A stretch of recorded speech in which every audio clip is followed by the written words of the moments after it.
According to collision theory of reaction rate, every collision between reactant leads to chemical reaction. Absolutely wrong. Collision theory क्या कहती है? Only the reactant molecules which undergoes effective collisions. Effective collisions यानी कि जिनके पास proper energy हो और जिनके पास proper orientation हो. Energy से मतलब उनके पास कम से कम थ्रेशोल्ड फ्रीक्वेंसी जितनी एनर्जी होनी चाहिए और प्रॉपर ओरिएंटेशन होना चाहिए, प्रॉपर अलाइनमेंट होना चाहिए ताकि उनके बीच में कोलिजन्स हो और फर्दर प्रोडक्ट फॉर्मेशन हो. तो every collision does not lead to a product formation, only effective collisions, है ना. तो ये तो गलत है. Rate of the reaction is proportional to velocity of molecules. नहीं, ऐसा कुछ कोलिजन थ्योरी ने नहीं कहा कि रेट प्रोपोर्शनल होती है वेलोसिटी के. All reactions which occur in gaseous phase are zero order reaction. नहीं, most of the reactions are zero order, पर ऐसा नहीं कह सकते all reactions are zero order.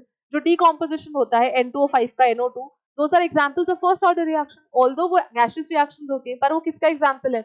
First order reactions का. और उसमें भी अगर मैं pressure को low high कर दूं, तब भी order different हो जाता है. तो we cannot say कि सारी ही zero order reactions gaseous reactions होंगी. नहीं.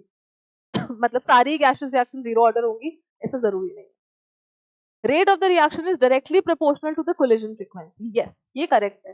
जो rate of the reaction है वो basically directly proportional है collision frequency. Collision frequency क्या होती है? Number of collisions per second per unit volume. तो जैसे जैसे ये collisions बढ़ेंगे वैसे वैसे ही reaction का rate भी क्या होगा? बढ़ेगा. तो ये बात बिल्कुल सही है.